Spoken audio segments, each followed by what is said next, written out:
सन्नाटा जी, इनके दिमाग में एक सवाल है कि ये नाम सन्नाटा क्यों है? सन्नाटा तो इसलिए मेरा नाम है जी कि चक्की जिसे पीस दे उसे आटा कहते हैं। अच्छा। गाल की जो बिगाड़ दे गत उसे चांटा कहते हैं। और बजट का जो बिगाड़ दे संतुलन उसे घाटा कहते हैं। जी। तो सोई हुई जवानी में लगा दे आग उसे सन्नाटा। ओए होए होए होए होए होए। क्या बात, बहुत अच्छा। एक तिथि अभी गई पिछले दिनों जी 14 फरवरी, वैलेंटाइन डे। ये कुंवारों की करवा चौथ है। कुंवारों की करवा चौथ है, क्या बात है। वाह वाह वाह वाह वाह, बहुत अच्छे। तो ये वैलेंटाइन डे होता क्या है? जी बताइए। सिक्के को अंग्रेजी में क्वाइन कहते हैं और जिस दिन हो जाए इन कुंवारे हत्यारों की मुराद पूरी उस दिन को अंग्रेजी में वैलेंटाइन कहते हैं। कुछ पंक्तियां और। जी। एक दल बदलू नेता, उसने दल बदला, उसकी पत्नी ने क्या किया? जी बताएं। विधानसभा में एक नेता ने दल बदल की घोषणा कर दी, शाम को टीवी ने खबर प्रसारण कर दी। हाँ। जब घर पर उनकी पत्नी ने खबर सुनी, तत्काल चौकीदार को बुलाया, आदेश दिया, गेट पर नियुक्त किया, अब नेताजी का इस घर में प्रवेश निषेध। अच्छा। 3 दिन बाद जब नेताजी लौटे, चौकीदार ने उनकी कार को गेट पर ही रोका, नेताजी को टोका, नेताजी गुर्राए, अब एक घर के मालिक को ही गेट पर रोकता है। तब नौकर ने कहा, माफ करे हुजूर, माफ करे हुजूर, मेरा नहीं कसूर, मालकिन का आदेश है, आपने विधानसभा में दल बदला है, मालकिन ने आपको बदला। एक बात और आपको बताऊं कि गंजे को कंगा देकर पछताना पड़ता है। हाँ। गद्दार को तिरंगा देकर पछताना पड़ता है। और शैलेश जी याद रखना मेरा महामंत्र जी, पत्नी से पंगा लोगे तो पछताना पड़ता है। कल्पना की बात चल रही है तो हास्य बिखरा हुआ है चारों तरफ। जी।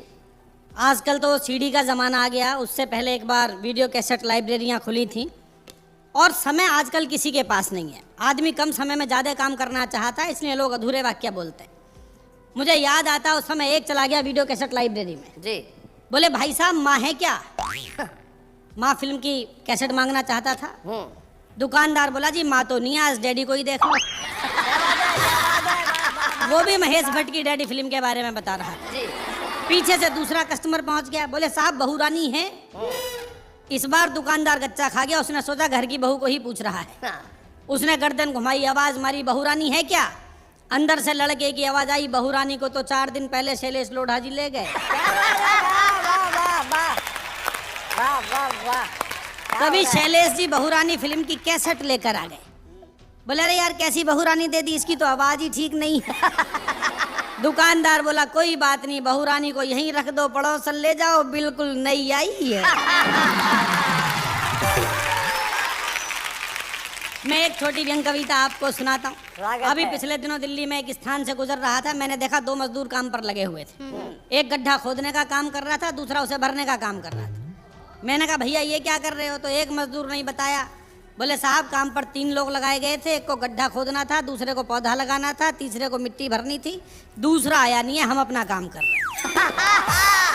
बहुत अच्छे। ये आनंद की स्थितियाँ, तब आप एक कविता का आनंद लीजिए। सुनिए जनाब, अभी पिछले दिनों की शाम कवि सम्मेलन से घर लौटते समय हमारा पांव अचानक एक बोतल से टकराया। मैंने घबराकर बोतल को उठाया और सकपकाकर जैसे ही ढक्कन खोला, विस्फोट के साथ छूट गया बम का गोला। चारों ओर फैल गया धुआं ही धुआं। धुएं के बादलों के बीच एक बहुत बड़ा जिन्न प्रकट हुआ। बोला आका आपने मुझे आजाद किया है, मैं जिंदगी भर आपकी जी हुजूरी करूंगा। जो भी मांगना चाहते हो मांग लो, मैं आपकी हर एक इच्छा पूरी करूंगा। मैंने कहा जिन्न महाराज यदि करना ही है तो कर दो इतना सा काज, भारत की भूमि से भ्रष्टाचार भगा दो। जिन्न बोला मैं वापिस बोतल में घुस रहा हूँ, तुम ऊपर से ढक्कन लगा दो।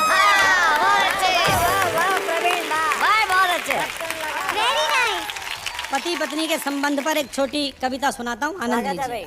सुनाइए। शादी के बाद पहली ही मुलाकात में पत्नी पर रौब डालने के लिए पति ने कहा बात ही बात में, देखो मैं जिंदगी को अपनी शर्तों पर ही जीता हूँ। रोजाना क्लब जाता हूँ, ताश खेलता हूँ और दारू भी पीता हूँ। अब तुम भी अपने बारे में कुछ बताओ। तो लड़की बोली जी बिल्कुल भी मत घबराओ, तुम्हारी और मेरी खूब छनेगी, जितनी बननी चाहिए उससे भी ज्यादा बात बनेगी। तुम जैसा पियक्कड़ ढूंढने के लिए पिताजी ने 4 साल तक समय की बर्बादी की है। अच्छा, चिंता मत करो, दोनों के गुण मिलाकर ही शादी की। कई बार गुण इस तरह से मिल जाते हैं कि उनका प्रभाव बहुत दूर तक जाता है। एक ऐसी सुंदरी, उसने विचित्र वेशभूषा बना रखी है, उसको देखकर लगता है किसी दूसरे ग्रह का प्राणी धरती पर उतर आया है। उसे समाज के अलग अलग लोगों ने देखा, तो देखिए उनकी कल्पना का विस्तार कहाँ तक हुआ। हाँ जी। आनंद लीजिए। कल्पना कीजिए यही है, मतलब इन्हें देखा जा रहा है और लोग क्या कह रहे हैं। सुंदरी यही है, कल्पना कर लीजिए क्या जा रहा है आपका, कल्पना ही तो करनी है। उन्हें समर्पित किया जाता जी, है। इन्हें समर्पित किया जाए। शक्ल इनकी, कविता आपकी। सुनिए कि फोटोग्राफर ने एक आंख मीच कर कहा, जिसे खींचता रहूं वो पोज लगती हो तुम। खाट पे पड़े हुए मरीज ने कहा कि मुझे जीवन बचाने वाली डोज लगती हो तुम, जीवन बचाने वाली डोज लगती हो तुम।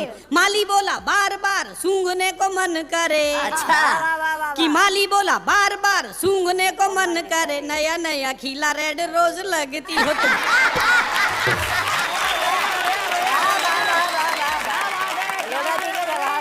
सुंदरी आगे बढ़ी और उसे एक शायर ने देखा कि शायर ने कहा क्यों ना तुम पे गजल कहूँ, शायरी का मुझको शबाब लगती हो तुम। जिसे देख कर मन मांसाहारी होने लगे, शाकाहारियों को वो कबाब लगती हो तुम, शाकाहारियों को वो कबाब लगती हो तुम। और अगली पंक्ति शैलेश भाई को समर्पित करता हूँ, जो बड़े कवि हैं, बड़े एंकर हैं। कि जिन सूफियों ने एक बूंद का भी चखी नहीं, ललचाती उनको शराब लगती हो तुम। बीए में जो बार बार फेल हो रहा था, बोला सारे ही सवालों का जवाब लगती हो तुम, सारे ही सवालों का जवाब लगती हो तुम, सारे ही सवालों का जवाब लगती हो। एक छंद विशेष सुनिएगा, आपको आनंद आएगा। दुबे जी देखिएगा। बिल्कुल स्वागत है। कि शुगर के जितने मरीज मीठा छोड़ चुके, उनको जरूरी नमकीन लगती हो तुम। डायबिटीज घट जाए तो और ज्यादा खतरनाक हो जाती है। कि शुगर के जितने मरीज मीठा छोड़ चुके, उनको जरूरी नमकीन लगती हो तुम। लाखों अखियों में काले काले मेघ घिरते हैं, जब भी जरा सी गमगीन लगती हो तुम, जब भी जरा सी गमगीन लगती हो तुम। प्रॉपर्टी डीलर हड़पने को आतुर हैं, कि प्रॉपर्टी डीलर हड़पने को आतुर है, लफड़ेगी उनको जमीन लगती हो तुम।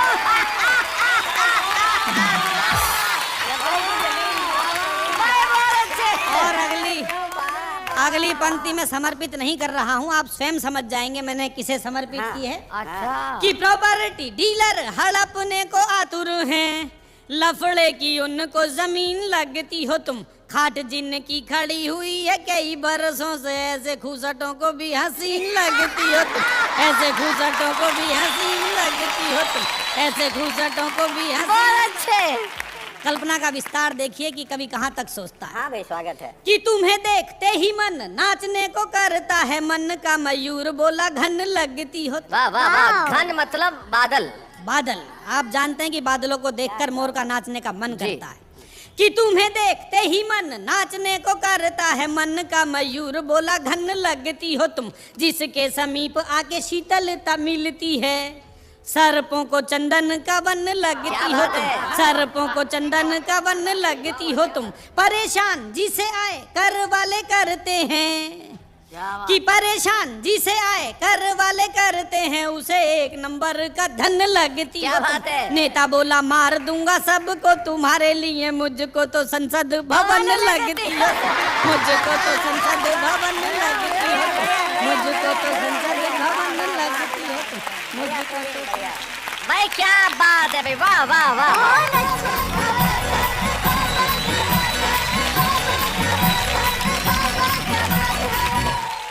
क्या कहूँ मैं, मुझे एक बात का बड़ा दुख होता है। किस बात का? कि शो को एंकर कर रही हो?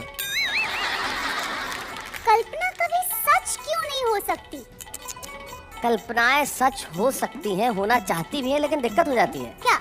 जैसे राजेंद्र मालवीय ने एक बार रात को सपना देखा कि इसको प्रवीण शुक्ल और सुरेंद्र दुबे ने बहुत बुरी तरह पीटा, बुरी तरह पीटा, इतना मारा कि सुबह उठते ही सबसे पहले अपने बैंक गया और बैंक वालों को कहा मेरा अकाउंट बंद कर दो। बोले क्यों भाई, अकाउंट क्यों बंद करते? बोले आपका जब बैंक का नाम लिखा हुआ है वहाँ नीचे टैगलाइन है, हम आपके सपनों को हकीकत में बदलते हैं।